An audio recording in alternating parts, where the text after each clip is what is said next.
good talk coming. Come on back, sit down. We arranged the rain. You know, Jeff gave a false story. The real story is too many people left early yesterday. We're making sure you stay. I'd like to thank Information Security for sponsoring today's luncheon. They're media partners with Black Hat for several years. They focus on current computer security issues. Their columnists are world-recognized leaders like Jay Beal, who worked with us earlier this week with a tutorial, as well as presenting earlier today. Information Security is published by Tech Target, which is one of my personal favorites because of the definitions and resource information. It's a good way of befuddling some of my students since I play professor at night. What I'd like to do now is introduce our keynote speaker. Marcus Sachs is a cyber program director in the Information Analysis and Infrastructure Protection Directorate for the U.S. Department of Homeland Security. He'll have another story for the rain too. And he's responsible for developing the implementation plan for the President's National Strategy to Secure Cyberspace. Mark was previously Director for Communication Infrastructure Protection in the White House Office of Cyberspace Security and was a staff member of the President's Critical Infrastructure Protection Board. Mark retired from the U.S. Army with 20 years experience.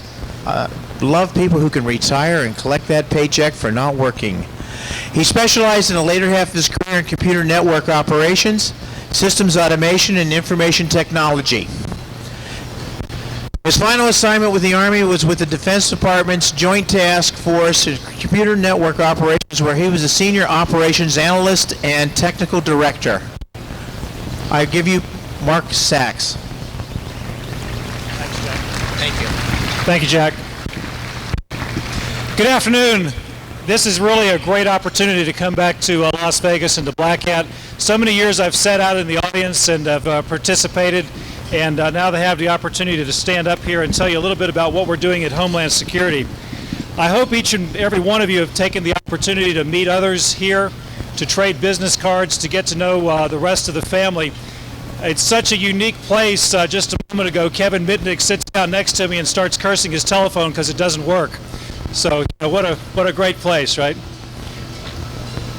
What I'd like to do is set the stage and build a story about what has been happening in the United States over the last 20 years, leading us up to the events of September 11th. And then I'm going to talk about what we're doing in the federal government to increase the security posture of the nation, as well as what we're doing internationally. If we look back a couple of years, Dr. Rice, who was the National Security Advisor to the President, was talking to an international security policy forum, and she made a very interesting observation. She said that, talking about defending in cyberspace, that mission is just like classical deterrence. Make yourself more secure than somebody else, the bad guys go after those who are less defended. She also made the observation that the first thing we really have to do is determine whether or not we have a problem, and admit that we have a problem. Much like somebody who has an addiction or some abusive characteristic, admit there's a problem and move forward. The President, and this quote was taken before September 11th, was also addressing in this case, a North American Council meeting, recognized that things have changed in the United States and internationally. No longer are we a bipolar world with the Soviet Union and the United States facing off. But in fact, what we have is several smaller countries now that are providing the basis of the largest threats to the United States. And in this case, what they're developing are nuclear, chemical, biological weapons, and he makes the quote and talks about cyber terrorism. So even the President had recognized that this was a problem. Well, just in the last few weeks, I'm sure many of you have been watching the challenge that showed up over the 4th of July weekend, a defacers challenge. We had hoped that this would pass by unnoticed. Unfortunately, some companies picked up on it, it got into the press, it probably got a little bit too much press coverage. There were several challenges that weekend, most of you were following, and in fact they blew past with little disruption on the internet. But these types of challenges are now a routine part of our life, and as InfoSec professionals, this is something that we deal with daily. We also had a revelation a few weeks ago that a graduate student or a doctoral student in doing his PhD research had uncovered an ability to map the infrastructure of the United States using open source access. And it created a very well-defined document showing where all the fiber optic runs went, all the central offices, how the telecommunications system connects together, and was ready to publish that information, but that now has garnered the attention of the federal government, and we're still working out what's the proper way to do this publishing. In the last couple, 3 weeks, we've had some serious vulnerabilities from both Cisco and from Microsoft, and no sooner have the vulnerabilities been announced than in fact exploits are showing up. In this case, exploit for the Cisco systems and exploits for Microsoft. The screen's probably hard to see towards the rear, but for those of you who are up front, you can see on the right-hand side the use of the DCOM overflow. This is LSD's solution. I was running this against my daughter's computer just to see if it would work. I've got 2 kids, and the younger of the 2 doesn't like to patch her system, so I went ahead and ran the exploit against it. It ran fine, got her attention so she could see that from a Linux box I'm reading her C drive. That disturbed her enough to where she disconnected herself and cleaned up her act a little bit. Sometimes that's what it takes. It's just showing to people that your systems can be broken into and they are vulnerable. Let's turn the clock back about 20 years. In 1982, the United States communications infrastructure was largely based on an AT&T system. Monolithic, circuit switched, copper-based, although there was some fiber optic coming along, microwave for long-distance hauls. But in general, if you wanted to do anything with telecommunications, you contacted AT&T. The federal government was pressured into breaking up AT&T, so a judge in January of '82 directed the divestiture of the company, creating what we call the baby bells. This has resulted in a very different infrastructure today with many companies. The same sort of thing may happen to Microsoft someday, where we might break them up or they get forced to break up into baby bills, possibly. After AT&T broke up, we've now seen a very different communications infrastructure, very diverse. Circuit switch, packet switch, satellite, wireless, fiber optic cable to the home, individual devices, we probably all carry them with us. Now, some may argue that the breakup of AT&T was very harmful to AT&T. Others may argue that this is the best thing that ever happened. The fact is it did happen, and it set into motion the situation we have today with multiple carriers, multiple ways of communicating, buildings that are connected to both Verizon and Sprint and AT&T and other carriers at the same time, instead of just having one option. In the late 1990s, there was another turning point. In 1997, a presidential commission published a report showing that the critical infrastructures of the United States were very, very vulnerable. And at about the same time, a classified exercise took place inside the Defense Department where it was proven that from the outside, from the internet, average citizens, hackers, others could gain access deep within DoD networks. Now, this exercise at the time was classified. It's known as eligible receiver. The results of that exercise were briefed to general officers in the Pentagon, and at the time they looked at it and said, well, this is largely theoretical. It was conducted by the NSA. It was done with experts in controlled situations. A real hacker won't do this. In February of 1998, just a few months later, Iraq has crossed one of the no-fly zones, and we're raining a little bit of steel on Baghdad, putting them back in their box. And about that same time, some Air Force system administrators uncover evidence of an intrusion in not one but several Air Force sites. Again, the generals in the Pentagon gathered to discuss this, and one of them recalls that just several months later, eligible receiver had shown that this was possible. So now the theoretical was becoming practical, and the blood ran cold because their thought at the time was, could this be Iraq conducting a counterstrike against the United States or against the Air Force? Let me put that down and it'll quit shaking. There we go. Okay. All right, we got the technology. There we go. And in fact, what might be going on is that using a form of asymmetric warfare. All right. Now that's one heck of a lightning strike, isn't it? Yeah. We're going to assume this is a microphone.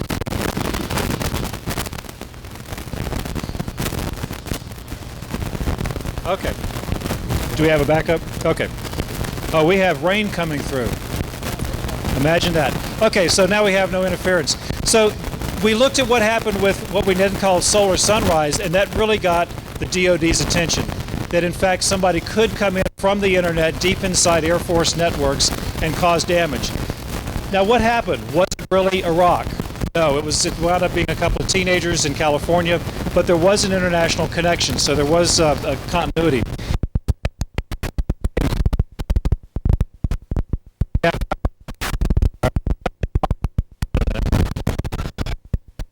Hello. Okay, we're back. Time, and we're still going to play with the microphones here.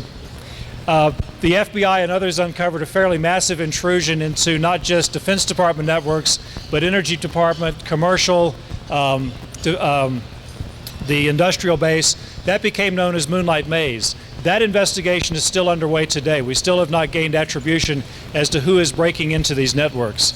Also that year, the Joint Task Force for Computer Network Defense was formed to take a look at how to actually conduct cyber warfare, turning on a brand new chapter of the Defense Department. In 1998, the White House issued a presidential decision directive under President Clinton that created brand new organizations, took a new look at how to defend the infrastructures of the United States, and set in motion what has become today the Department of Homeland Security, although back then nobody was using those words. Critical infrastructures were identified: gas and oil, water systems, banking and finance, and different parts of the government were assigned to be in charge of working with those critical infrastructures. One way we did this, and these continue today, was through the use of information sharing and analysis centers. These are locations where various parts of infrastructures can come together and pool knowledge and then share it amongst themselves. So an intrusion in the financial sector can be shared with information in the transportation sector, but without destroying any of the confidentiality of the information or without revealing who the company was that was broken in. So all these things had been going on through the 1990s, leading up to where we thought we had a fairly secure infrastructure in the United States. Y2K had come and gone with no problems. It was the general thought at the time that any attack on the U.S. by one of these smaller countries would be via cyberspace. That was our soft underbelly. This is where it was going to come from.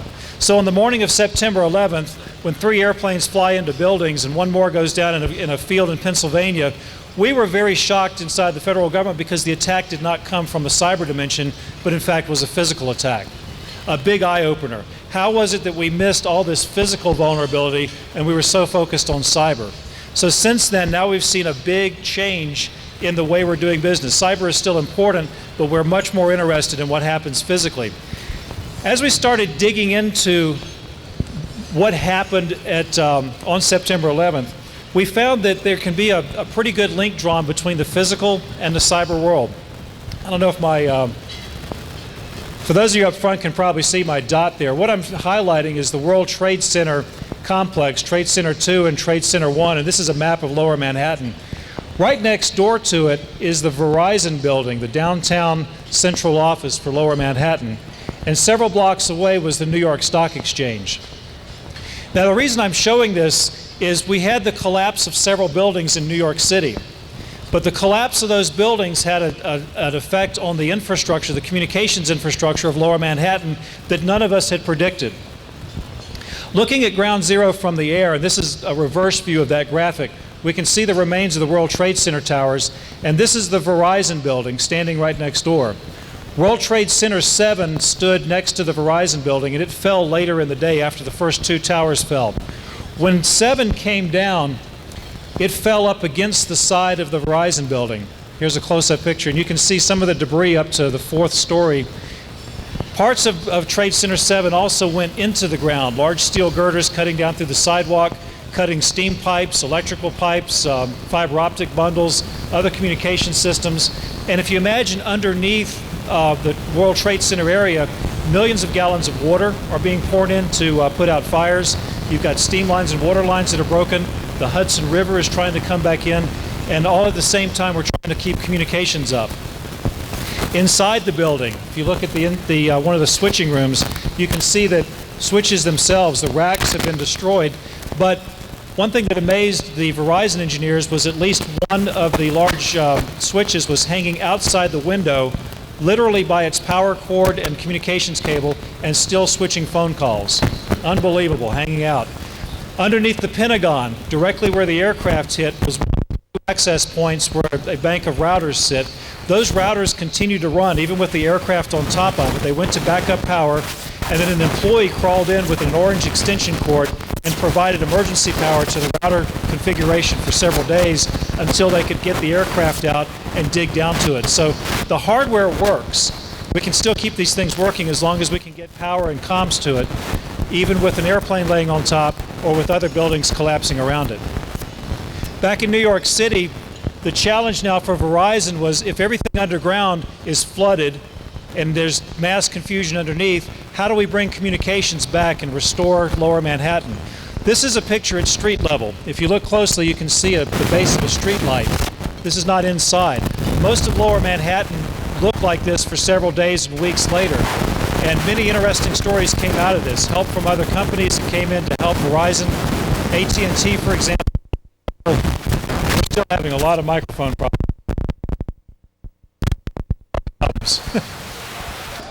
That was on purpose. Okay. There we go. So what we learned in New York City was that the physical infrastructure and the cyber infrastructure are very, very closely tied together. In the case of the stock exchange, as that building was being wired over the years, many diverse paths were brought in for communications, for computer communications. Multiple carriers, multiple fiber optic routes.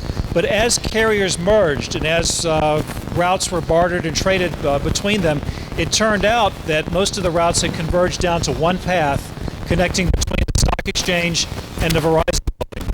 So if the Verizon building suffered the damage that it did, the stock market went offline. Had those original other circuits still been in business, the stock exchange could have kept running.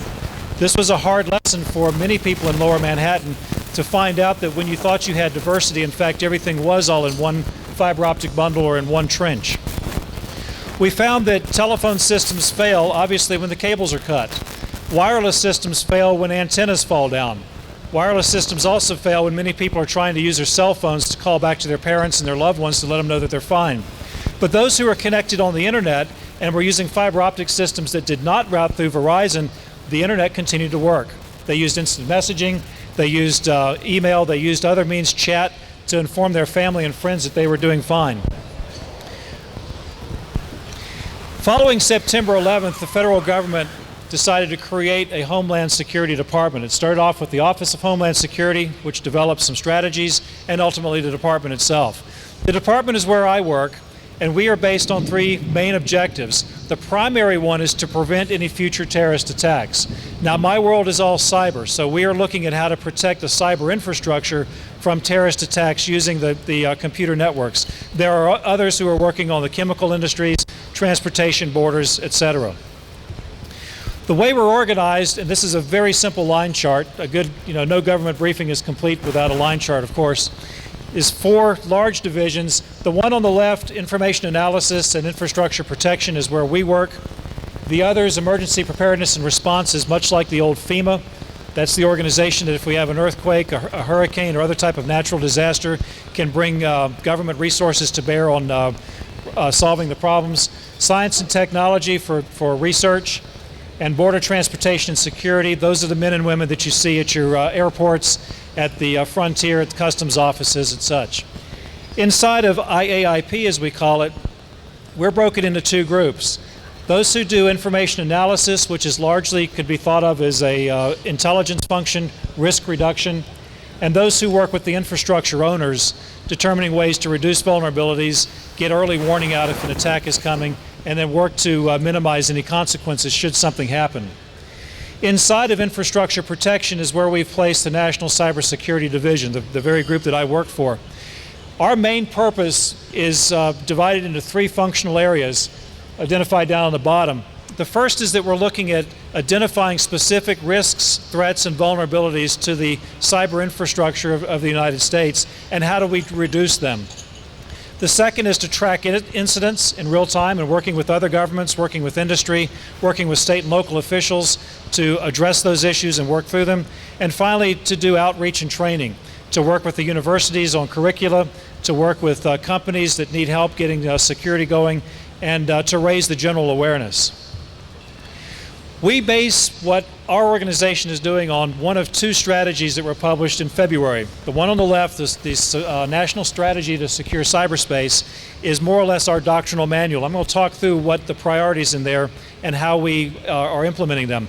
The one I show on the right is for the physical protection. It's a companion strategy. Both of these strategies are available online. The best place to find them is at whitehouse.gov. Now, if you type in whitehouse.com, I'm not going to guarantee what comes back. I hear some of you laughing, which means you've gone to whitehouse.com before. So go to whitehouse.gov/homeland and you can find both of these strategies. Please download and take a look at them. We welcome your input, and in fact, we're going to be renewing these strategies annually or maybe every 2 years. The strategy to secure cyberspace is a unique document because never before have we tried to put together a roadmap, not a how-to guide, not a step-by-step, here's how you lock down your computer, or here's how you put ACLs into a firewall, but a larger strategic look at moving the nation forward to a more secure infrastructure. We wrote it together with that companion strategy on physical protection, and we wrote it with contributions from industry and private sector. Very little of the language that's in the strategy was written by a government employee. Most of the language was written by the private sector. All we did was bring it together and make the sentences flow. We do want to change the strategy from time to time because we know our understanding will also change over the years.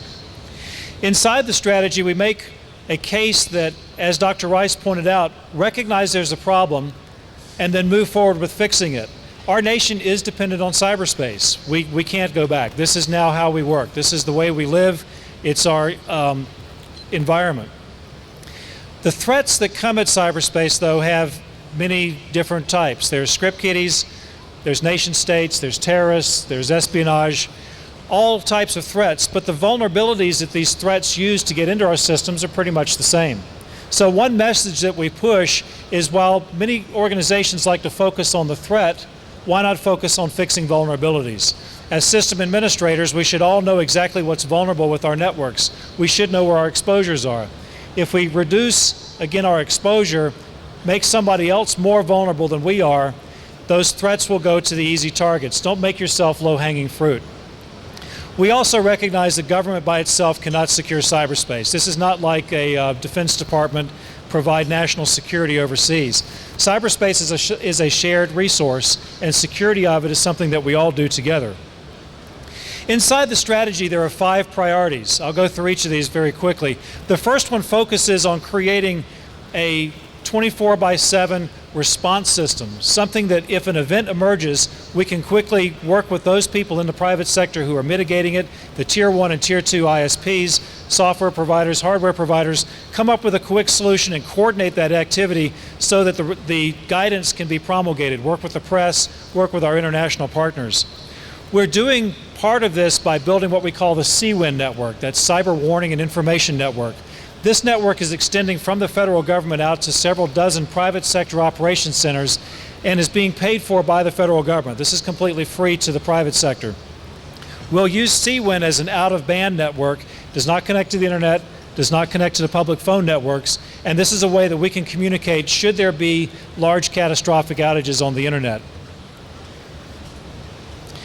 The second thing we're looking at is reducing threats and vulnerabilities. Part of this, of course, has to do with working with the software companies, promoting the trusted security, promoting the idea that software should only do what software is designed to do, working to increase physical security of central offices, peering points, and other places where there's a physical presence of the internet.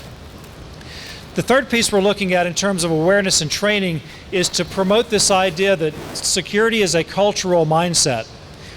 The entire world now has gone digital. We're not the only ones. There is a global mindset that says we need to have security globally on the internets in order to move forward. So quite a bit of our outreach is working with not just the private sector, but with our international partners and with this global view towards increasing security awareness. Of course, we can't promulgate all these great ideas about security without first securing our systems, and this is a big issue for us. The federal government's networks, state networks, local networks in cities and towns and municipalities also have to be secure. It's one thing for us to publish guidance, it's another thing for us to go back and eat our dog food.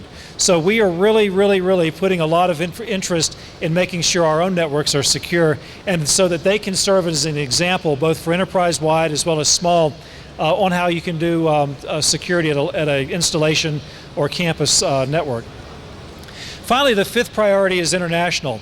How we do our relationships with others. How do we gain attribution on attacks coming from other countries, law enforcement interactions and stuff, and of course promoting that global culture of security that's now catching on worldwide. Over the next couple of slides, I'm going to show you what's happening on the international front. It all started off with a meeting in Europe a couple of years ago with the Council of Europe, getting together and deciding on a list of cybercrime convention points. Now, none of what's in this convention is technical. All of it has to do with how we use the internet and what should be considered legal on the internet so that we can adopt a common body of knowledge for legal versus illegal. Infringements of copyright, child pornography, network security violations, that's the focus of this convention. The United States participated, even though we're not a European country, and our Senate has been considering whether we should ratify this convention, make it part of United States law. The Japanese are going to also participate and ratify it. I believe 3 European countries so far have already ratified, and several others are going to do that this year or next.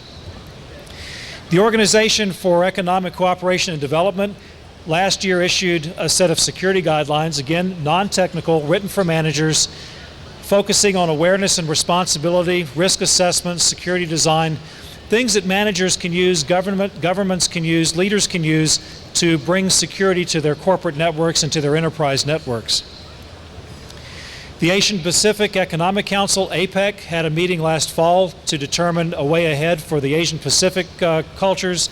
They also enacted a leader's statement, of which there's several bullets inside of it applying to cyberspace. Things such as enacting cyber laws that are just like the European Council of Europe's Cybercrime Convention, creating high-tech cybercrime units, single points of contacts, national certs.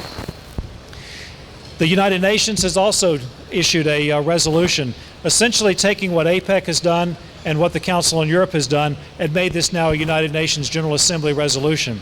So many things are happening globally, not just in the United States, and of course it's up to us here in the US to plug into that and not try and be on our own developing our own mechanisms for security. If we look at where the internet came from, it was birthed here. 1969, I think we all know the story of ARPANET, 4 computers connected together for academic purposes, slowly grew to include government, other science and research. Throughout the 70s, largely just academic and government military focused. In the 1980s, we started adding commercial interests. In the 1990s, the general public got interested as the World Wide Web was born, and today it's a part of our culture and will never go back. But today's internet is based upon protocols and an understanding of technology rooted in the early 70s. One of the famous quotes I heard at DARPA last year was that they're now ready to quit using the prototype and start building the actual internet. And it's probably a true statement because today's internet really is a prototype. It's still based on what we had back in the early 1970s. So we built this internet. It's our responsibility to secure it. Is that a fact? We have to ask that of ourselves. But if we want to secure the internet, how do we do it? Will IPv4 do what we need, or do we need to move to IPv6? Does it provide capabilities? That's a very, very religious question. Some feel that IPv6 gives us nothing in terms of security that we can't do in IPv4. In many cases that's true, but one thing v6 does give us is the opportunity to be fully accountable for every address on the internet. In other words, every connection point to the internet can have a unique address. That doesn't mean that every individual can be tracked. You can still have anonymity as an individual, but the device can be known on the internet. We need to have network services that are dependable, routing systems that don't break, naming systems that can scale to, if we move to v6, a world where there's 10 to the 38th possible addresses. How do we scale today's DNS to something like that? We need to have software that's trustworthy. How many of you still run old copies of Office 97? And you remember the Excel spreadsheet, where if you highlight a particular cell, hit a series of keys at the same time, what happens? Up pops a flight simulator. So why does a flight simulator pop up inside of a spreadsheet? What else is built into that spreadsheet? What other features that we don't know about? Trustworthy software means I get what I pay for. If I want presentation graphics, that's all I get. If I want a word processor, that's all I get. I don't get spyware, I don't get adware, I don't get all the other things packaged in behind it. We also need to have a PKI, a public key infrastructure that works. We've been dreaming for this for many years. There's been many attempts at making it work. Key management seems to be the key to bringing that success. We also need to think about building new networks from the ground up, secure. For those of you who are responsible for building brand new networks and buildings, or brand new networks for brand new companies, do you put security at the beginning of the architectural plan, or does it always fall at the end? Is it more important to wire the building first and then go back and figure out how to defend it? Or do you build security in from the ground up? We need to worry about clueless users. Those millions of users who connect to broadband, cable, or DSL modems in their home, leave their computer on all the time, run no firewall, don't update their antivirus software if they have antivirus software, don't update their systems, leave themselves vulnerable at the end of a fat connection for malware, for bots, for other types of software to get into their systems. How do we do that? How do we design an internet that, much like the highway system, if you make a mistake on an interstate highway and your car gets out of control, generally the highway is designed to push you off to the side through safety rails or other types of features, so your mistake can just play itself out in the grass, and the only thing you hurt is yourself and your car. Well, how do we do that on the internet? How do we take somebody that doesn't know what they're doing and create something in the internet where they can be shunted off to the side and play out their mistakes without hurting anybody else? Can we do that? Is that possible? The next bullet I have on there is kind of contentious, and this has to do with certification. Many of us have MCSEs, CISSPs, Novell licenses, and such. But how many of us are accountable for what we design? If we label ourselves as security professionals and we design a security plan for an organization, and that organization gets broken into, and it turns out that it was our plan that was wrong, are you willing to be held financially accountable for your mistakes? Are you willing to put your name on the line? That's the type of level we need to start thinking about in terms of certifications. Can we make ourselves liable and responsible for our work? Or are we just going to hang something pretty on the wall and say, I studied, I went to Learning Tree, I did this cram course, and I got my license, and here it hangs. It took a long time for the engineering communities and others to get to this level of professionalism. I think that's something that we in the InfoSec world also need to look at over the coming years. Best practices are being published. I've listed several sites here. I'm going to make sure that this presentation is available through Black Hat, so if you want to download it later, you can look at these URLs. But I would encourage looking at these best practices. If you've got system administrators that don't know where to start, these are some good locations for top 10 lists, do this first, do this second, step-by-step instructions on securing networks. The last thing we need to look at is actually defining what security is. What word do we use to describe a secure internet? Security means different things to different people. In some countries, security means blocking all content from the United States because we're evil. In some countries, security means blocking everything that's in English because we want our language to be the only thing that's seen. In other countries, it's more of a technical focus in terms of keeping networks up and running and making sure we have a quality of service. So security itself needs to be defined. Finally, I want to emphasize that security is shared, and it starts with individuals. It starts with each one of you. Your own personal computer, your pocket PC, your Palm, your cell phone that is internet enabled.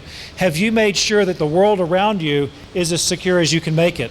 Are all the patches applied? Are you running the latest version of antivirus software with signatures?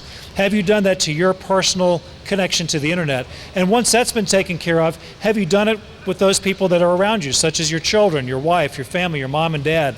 And once that's finished, have you taken it to your workspace and made sure your coworkers? These circles will continue out, and eventually they bump into each other. This culture of security is something that we have to have if we're going to move forward in the 21st century with a digital economy, with all the things we'd like to do, with doing online trading, online banking, rental car, flight arrangements, everything on the web. If we're going to make that work, security is of course the key. So what I want to leave you with is the mindset that says, while the internet may be 30 years old in the version that we know it, we are the only generation that gets the first shot at doing it right. We are the ones who are going to build into this internet what it's going to look like for years and years and years to come. Will there be an internet 100 years from now? Of course. Will there be an internet 500 years from now? 1,000 years from now? What will civilizations look back on, back to the beginning of the 21st century, and say that generation really knew what they were doing? They built a very good, secure internet that we can build on top of. Or they were absolutely clueless, and look how much money we're having to spend to go back in and re-engineer. Roman roads, 2,000 years old, still exist throughout Europe. I doubt many of those road builders thought that those infrastructures would still be here 2,000 years ago. So take this upon yourself as you go forward through the rest of Black Hat, and for those of you that are going on to DEF CON this weekend, what can I do as an individual? What is my contribution towards raising the security of the world around us and contributing to this global culture of security? So with that, I close. Please, if anybody has any questions, let me know. It's hard in here to answer questions, so just come see me afterwards. And thank you again for coming, and stay safe. Thank you, Mark. Okay, we'll start back up in about 20 minutes over in the other building. For those of you that are going to DEF CON tomorrow or over the weekend, make sure you bring your badge, your DEF CON ticket, and an ID. We want to make sure the badge belongs to you. Thank you.